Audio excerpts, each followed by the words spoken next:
and Mercedes as well. So Brandy has been a marketing manager in the tech field for around the past 12 years. And recently, in order to fill a void that she felt throughout the pandemic, she decided she wanted to have more of an impact on. I understand how that feels too. So she wanted to leave work every day knowing that she has helped people. And so by coming to the cancer clinic, she has come to the right place. Brandy, outside of work, also is an avid marathoner and has two awesome kids, little boys, Ethan and Pierce. That is part of he's such a character, that kid. Mercedes here is an ambassador alumni, and she was a lockout cancer ambassador in 2018, and today she is a breast cancer survivor and an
My bunion actually disappeared from walking more. Here's how. If you're struggling with a bunion deformity. So that's pretty. oh. Well, that's good.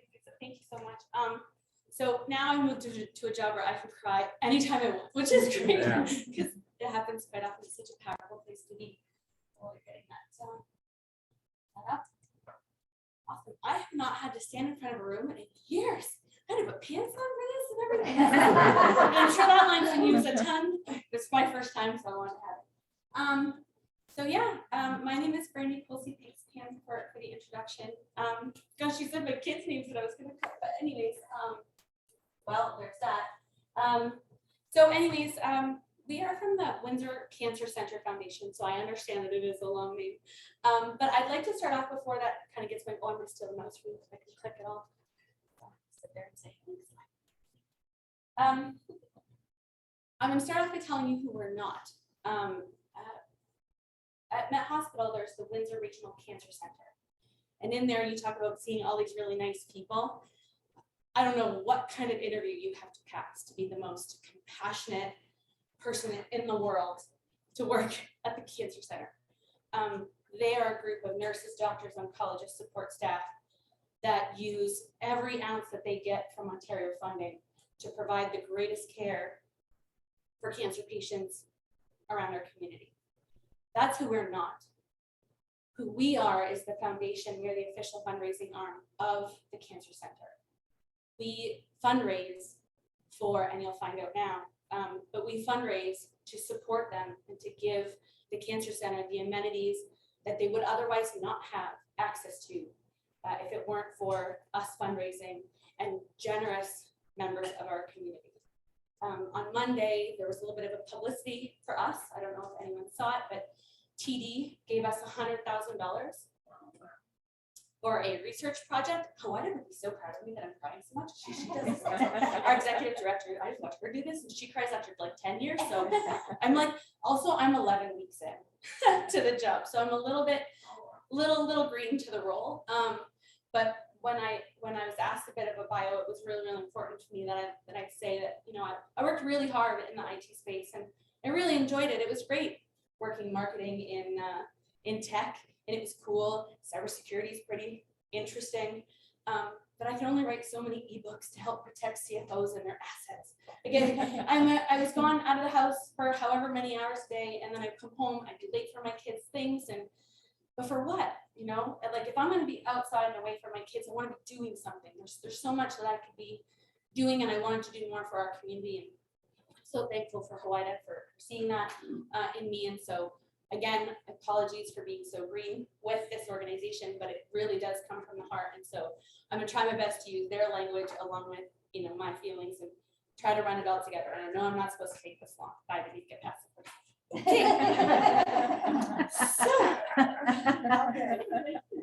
Now you know why we know. Yeah. You sure you wanted me here? Hello? Oh no! Oh no! Houses and housing? Yeah, we might have to do it for it. That's going. Oh, there it is. It was just off the screen. All right. So the Windsor Cancer Center Foundation is the official fundraising arm of the Windsor Cancer Center, like I said. The patients and families and donors that walk through our doors motivate us to fundraise for enhanced cancer awareness, research, and treatment above what's provided by the province. Again, 100% of the funds raised by the Windsor Cancer Center Foundation remain local. So here's a little bit about our impact on the community. So the generosity of our community continues to change the landscape for the Windsor Regional Cancer Center. Funds raised provide comfort and care for patients not otherwise provided by the province. And those funds are directed at 4 main objectives. We've got equipment, patient initiatives, local cancer research, and scholarships. So again, about TD, what they gave us is $100,000 for us to then take that money and provide it to WeSpark, which is part of the University of Windsor. Dr. Carolyn Ham, who is an oncologist at the Windsor Regional Cancer Center. And what they are doing is they're able to take artificial intelligence for patient matching to drastically increase the amount of people that can get clinical trials, access to clinical trials locally. So what they used to have to do is, you know, if you knew about your cancer, you had to do all the research. And then they started this clinical trials navigator where they had somebody on full time who would talk to you, assess you, what type of cancer, what stage of cancer, what you're willing to do for treatment, and then manually match you against some of the programs that are out there. So this artificial intelligence is a database building, and it's always going to be a living, breathing database so that we can actually assess 30 patients a week instead of just 4. So that's what the grant from TD gave us. So we do the fundraising, we do the grant writing, we're doing everything we can to provide for the Windsor Regional Cancer Center, whatever that means, even if that means giving money to a group like WeSpark for local cancer research. Again, that's a group of 5 local women. They're amazing from the University of Windsor, but not the one further out. So how do we raise funds? So we have signature campaigns twice a year.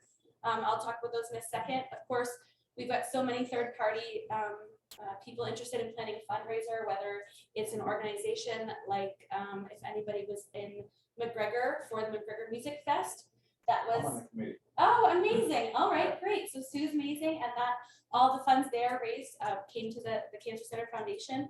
Or if you're like one of our 2022 ambassadors, a woman named Ashley, her son did a raffle and raffled off all his favorite toys, and he did like just raffle tickets. It's like $3,500. Wow. Anyways, yeah. See, like. So of course you can participate in events or fundraisers. You know, attending the music fest in McGregor's just as great. Of course, you can donate one time monthly, and then you can become a corporate sponsor. So those are the ways that we raise our funds. So one of our first campaigns coming up is Grow On Windsor, if anyone's heard of that. So Grow On is a signature fundraising initiative in support of cancer awareness, research, and treatment for men in our region. Funds raised, of course, stay local. And what happens there is usually a series of competitions and events that take place all around growing mustaches and beards and contests and trimming contests and viewing contests and general competitive testosterone type things. That's not a gender thing, I forgot, right? So that's Grow On. Again, it's been an annual campaign every November since 2015. It's raised more than $1 million. So that that is a huge one that's obviously coming up. This one hilarious to me because it's happened every May. I started April 11th. So they were like, hey, welcome aboard. We're starting off with one of our biggest campaigns of the year. Oh man. And somebody once said to me when I first started, they're like, you know, typically we say drop you into like the deep end. We kind of dropped you in the ocean. So sorry. So that's kind of how that got started. But what this is Lockout is a fundraising campaign of the Windsor Regional or Windsor Cancer Center Foundation, of course. And every year during the month of May, we fundraise in support of cancer awareness, research, and treatment for women living in our region. So this year we sold signature Swarovski jewelry, promoted lilies for Lockout, spas for a cause, where a bunch of spas donated a portion of their proceeds for the entire month if you went and got a pampering service. And then of course other initiatives to raise funds. And of course 100% of those funds remain local.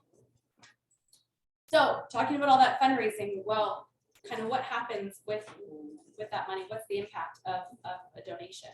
So here's just to kind of have a look at what the impact is of a monthly donation. $10 a month covers the cost of one robe for patients to wear during radiation treatment. Johnny shirts are not always fun.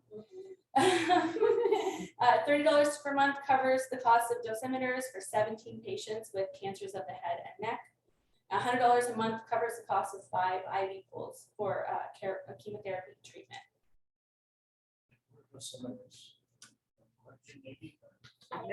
It measures the amount of radiation you've been exposed to. There you go. Thank you, friend. I'm still learning lots. So some of the recent purchases that we've made as far as equipment is concerned for larger purchases. So obviously fundraising is for vital equipment above and beyond what is provided by the province of Ontario. That means more local patients have better access to care than they would have if we were only running with what the government was giving us. So vital sign machine, 6,000. Triple line infusion chemo pump, 8,500. New hospital beds, 4,500. Blood transfusion recliners, 2,000. You don't want to have to be doing that with a chair. Bladder scanner, 13,000. Endobronchial ultrasound machine, which is one of our recent purchases, $350,000. And that e-bus machine helps to diagnose lung cancer faster. So not only do you have to not travel for that kind of diagnosis and service, it's better care than what we'd be able to give you. So of course, what's it all for? Well, above all else, it's about enhancing the care for those in our community. 2 in 5 people will be diagnosed with cancer in their lifetime. So chances are we're all going to love somebody with cancer. Enhanced local care means less travel up before one, more recovery at home, family and support. So sorry. So that's enough from me. I'd like to introduce you to Mercedes.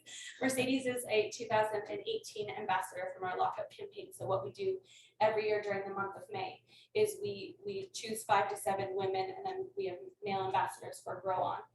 And we announce them at the beginning of our campaign, and they do a wonderful job of speaking in our community. And they help us raise funds and raise awareness and really put a face to the many cancers that that women face and the many different treatment needs from a woman, which again, we have the same thing for men in November. So Mercedes, your turn. Thanks. Hey, everyone.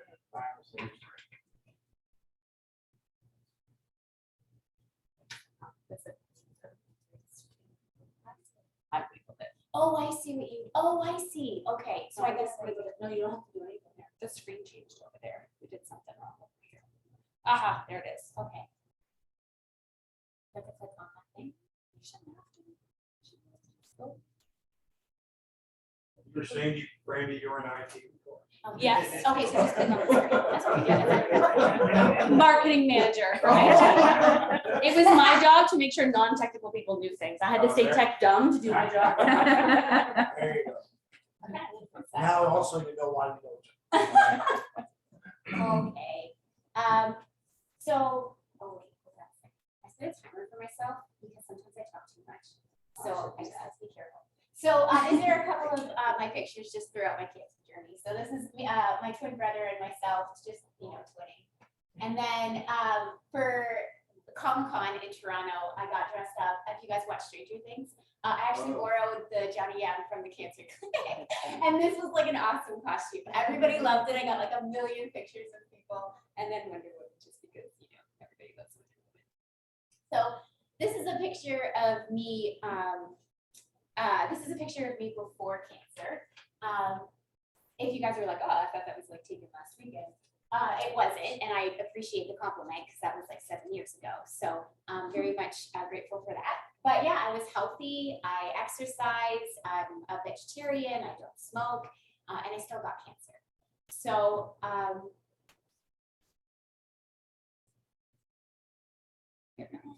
so 1 in 8 women in Canada will actually be diagnosed with breast cancer. And if you actually look at all the numbers of Canadian women, it basically breaks down to every day, 72 women are diagnosed with cancer. It's actually in 2018, it was the most commonly diagnosed cancer. And most of the time it occurs in women that are over the age of 50. I was actually a very small group of women that are under the age of 40. I was diagnosed at 31, and usually that's only about 4 or 5%. So when you actually look at cancer in young women, there's a lot of factors that happen. Infertility is one of them. So I'm no longer able to have children. It definitely affects relationship challenges. I know you guys saw in that thing, it was like 2 weeks before our wedding. Didn't last very long. So it takes a big toll because it changes a lot of things in your life. Early mortality rate, women that are diagnosed under 40, it's basically the leading cause. Breast cancer is the leading cause of cancer deaths in women under 40. And premature menopause, we'll talk about that in a bit. That's really fun. Yeah, so anyway, how we actually found my cancer is really weird, but I had actually found the lump, and I went straight to my doctor right away. And I said to her, you know, there's this lump here, I don't know what it is. And she said to me, okay, well, I'm going to send you for an ultrasound. So she sends me for an ultrasound, and they come back, and the secretary calls me and says, don't worry about it. It's just a dense breast tissue. It'll go away when you decide to have kids. Oh, okay, great, awesome. No guide and, you know, what to look for, or educated me on, you know, if something changes, you know, to follow up. And I had seen her in between, and for like, I think I pulled my shoulder and like viruses, not COVID, but viruses and things like that. And then one awesome moment, a couch dropped on my big toe and shattered it, actually quite well. I did an excellent job shattering it there. And it was really weird because 6 weeks passes. Usually they tell you 6 to 8 weeks it'll heal, you'll be good. And it wasn't healing. It was really weird. Because again, like I drink my milk, I have my calcium supplements, I should be healing, but it didn't. And I remember going to my doctor 10 months later and saying to her, this is really weird. It's really weird that my toe's not healing. And I have this lump in my breast, like there's gotta be something. So she's like, okay, I'll take a look at it. And I'll never ever forget her face when she looked at it. And I remember her telling me that she said, oh, it changed. And I remember telling her, I was like, yes, I know, I told you before that it was changing. And she sent me right away to get a biopsy. And she sent me right away to get another ultrasound. And I remember the technician was looking at the screen, and there was this big black mess. And she said to me, oh, you have implants. No, I don't. And she said to me, oh, that's the size of the tumor. I don't know if it's a tumor or not. And I remember I felt so stupid because I remember thinking I trusted someone to tell me that it was cancer. If it wasn't cancer, I trusted her, and I didn't advocate for myself. And I was so angry. I was so mad. I remember just feeling so helpless, and it was just not a good experience. A 10-month delay. It ended up being stage 3 breast cancer, and it had actually spread into my lymph nodes. And so I actually ended up having to have more processes done. The first thing that I had to do was chemotherapy. I was so grateful. I got matched up with Dr. Hand. She's a brilliant doctor, and what they decided was that because the cancer was so large, or the tumor was so large, they wanted to shrink it first so that they could get clear margins. So that was the plan of action. So I had to go through 6 rounds of chemo, and I remember it was after my first wedding. It was after the wedding, and my parents were still down. And my dad was adamant that he was going to come with me, for my first treatment. He didn't want me to be by myself. And I remember I had my husband at the time, my mom and my dad, but you're only allowed to bring in one person. So my dad was like, Peter, go with her. So I had to leave my dad behind. And I think the hardest thing a girl ever has to do in her life is watch her father cry. I remember holding his face, just telling him that everything was going to be okay, and that he raised a strong girl, and that I was going to fight this with every part of my soul. And chemo sucked. It was 16 rounds, and I lost my hair, but I own that look, like G.I. Jane. And my cat was a big support. He snuggled with me. That's why the fur babies, oh my God, he was like my snuggle buddy throughout the whole thing. And these are the pump machines that we get when we get chemo. So when we do get that funding, it really does, it does help with it. I mean, this here was my port that was placed in. So it was easier access for the ports. They didn't have to find a vein every time. And then at the end of it, I was like, I'm totally dressing up as Wonder Woman, smacking that gong like no one's business. So so we got all dressed up and then got to hit the gong. So after that was done, I had to have a double mastectomy and immediate reconstruction. So this is how the surgery kind of looks. And then these are the drains that are placed in you afterwards. So it's shaped like a heart because these got removed on Valentine's Day. So that was my Valentine's Day present that year. It was one of the most excruciating surgeries I've ever been through and hopefully ever have to go through in my life. I remember laying in bed and not being able to like physically sit up just because of the amount of pain that I was in. And Mercedes, was that done here in Windsor, or did you have to go to Toronto? So unfortunately, I was diagnosed in 2016. Unfortunately, I had to go to Toronto for this surgery, but now it's here. So that's I'm gonna talk for sure about that. Yeah. So now it's done here, so I can definitely I would have been able to get the surgery here, but unfortunately that was done in Toronto. The other thing that had to be done in Toronto was radiation because I had immediate reconstruction. They couldn't go around. They had to have special equipment to go around the implant. So I had to go to Toronto for that too. But this here is actually what it looks like after radiation's done. Your skin slowly deteriorates. It does eventually go back to normal if you take care of it. But that's the radiation machine. You also get like tatted up. They do like little pink pricks just to make sure that you all line up and that. So I have 4 tattoos. Oh, and then the last thing that's just awesome is I get to have hormone therapy, which means that I am a 37-year-old in menopause right now. So I'm actually quite fortunate because I get to go through it twice. Because this will end, all my treatments will end when I'm 41, and then I'll just gradually go into menopause again. So I'm so lucky. And I completely understand why there is a lot of middle-aged women that are very frustrated and take out anger on a regular basis. Because menopause, you have hot flashes, chills, night sweats, sleep problems, mood changes, weight gain, slow metabolism, thinning hair. So it's just awesome fun things.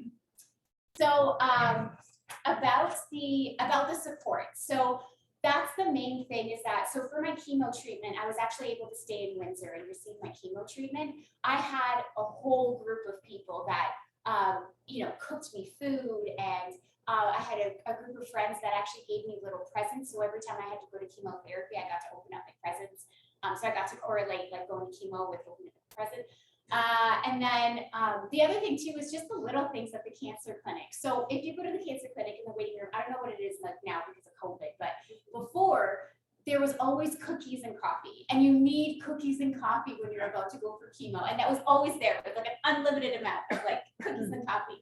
And then I remember sitting there one day and I was complaining to the nurse. I was like, oh, my port keeps like hitting my seat belt when I'm driving, and it's like so uncomfortable and it feels weird. And the nurse like leaves, and then she comes back and she has this pillow that has like Velcro on the other side of it.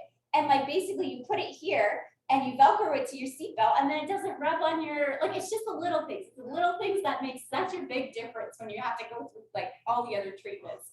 And they did different classes for us, like lymphedema classes, because they took out all my lymph nodes. I have to be careful of swelling, so they taught us about that. They had this awesome class.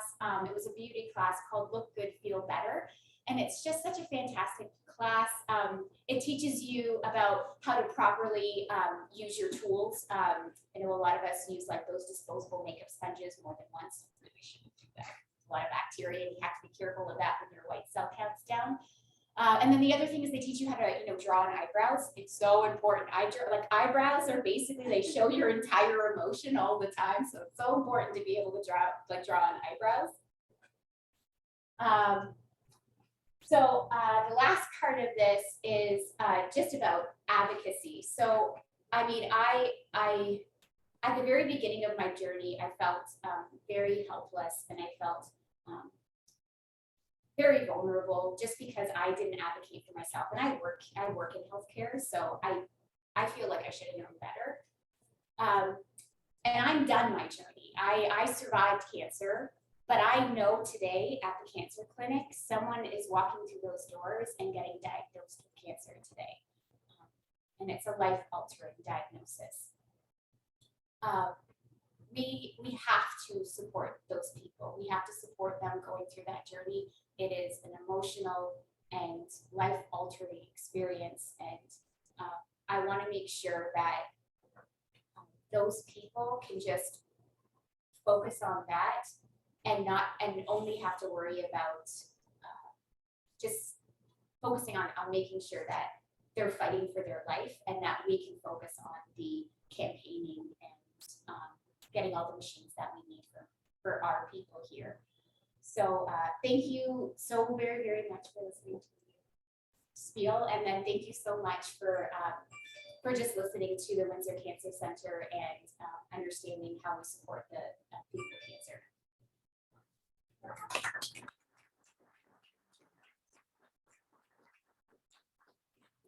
Anyone have any questions? Yes, Million. for both Mercedes and just a Mercedes, you may have met my aunt. She was one of the volunteers. Oh, She okay. did that for years up until COVID, Yeah. close to 80, so she's other volunteers. How many children would the cancer center be looking at on an annual We don't treat children. No, 18 and above. So where do the children get treated? Longitudinal. My question now is, with COVID, was there a disruption with cancer treatment like there was with elective? So I think the biggest thing that we're unfortunately going to see that we keep hearing about from the cancer center is diagnosis is going to go way up because screenings weren't happening. So you talk about people who are supposed to be going through their annual screenings or whatnot over the course of the last 2 years, things are going undiagnosed. And so just because there's less people have been diagnosed, it just means less people have been, it doesn't mean less people are going to be afflicted or affected by cancer. So so that's the biggest thing that we've seen. That's the biggest thing that the cancer center is kind of gearing up for. understanding that more people that are going back to their doctors, going back in person, having more regular checkups, now being sent, and more of the CAT scans, MRIs, and things like that that are being done on an elective basis, those numbers will rise. I asked Hardy, when did we make our donation, Hardy? In the late 90s, there's a foundation program about fundraising, and our club donated $100,000 and finished our final payment in 2002. And the president at the time was Neil Gadrunas, and a week later died of cancer and died 8 weeks later. One comment. Second comment is my sister-in-law is now 80. 8 years ago, she had breast cancer, double mastectomy, stage 4. She's had 137 and 137 chemo treatments every 2 weeks. The first couple of years were tough, and now it's just chemo to keep her alive. So chemo works, and I just would advocate to women, get yourself screened. She didn't believe in doctors, didn't go to doctors. All of a sudden, she had stage 4 breast cancer, and then all the rest happened. Get screened. Yeah. It's important. It's interesting, and I don't want to take this, big long in the day, but this year, one of our ambassadors is Brooke. Brooke is on maternity leave from the Cancer Center Foundation. She's our fundraising manager. And while on maternity leave, she thought she had mastitis, and they found a lump. So she's like the same girl who fundraised. Her initiative was, and our initiative that she was really passionate about, because before then she'd been volunteering. She's been with the Cancer Center a long time. But she advocated and fundraised so that we would have better chairs for the people sitting next to people in chemo and radiation, because you don't even get chairs, or you get little bucket plastic chairs. They're there for 3 hours. Yeah. So the government, the province of Ontario is not going to fund those chairs. But to have a second chair for somebody sitting there who's healthy and loves somebody with cancer and wants to be there for them, that they deserve to be comfortable. It's the it's the little things. Like, you have no idea how much the little things mean. Like, when you're going through cancer and you're fighting with your whole being to live, it's so important to have the support around you. And it's just those little things that make a big, big, big difference. Mary Lou, you wanted to ask a question? Yeah, it wasn't a question. Hardy's comment triggered something for me. Just so people are aware, and I'm sure that they are, that men do get breast cancer as well. So men should be screening, obviously not with mammograms, but they should be doing self-screening as well. What type of screening? Just being aware of your body, making sure that you're palpating, that you are cognizant of any changes and get it addressed as quickly as possible. I see my doctor regularly. I definitely recommend that to everybody, yes. All right. Well, Brandy, Mercedes, thank you so much for enlightening us on the foundation. I actually know Mercedes, and I've seen her through social media and everything go through this journey. She's a very strong woman. You made me cry. So that's okay. So as a token, we'd like to give you a little gift from our Rotary Club. Thank you so Thank much. you so much, guys. Thank you for having us.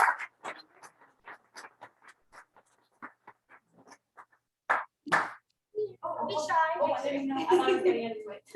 While they're taking a picture, I have one more word, and Hardy made me think of it too. If you see the Rotarian magazine this month, the most beautiful one with Jennifer on there dressed in purple, Jennifer Jones, our incoming president, went through the same stuff. She went through breast cancer while she was, doing a lot of her Rotary stuff. So she's been past it. If you read the magazine, I can't remember the numbers. There are many, many chemo and radiation things that she went through. So we have a leader in the world that has gone through the same stuff. So it's out there. I would say 2 out of 5 people, very likely.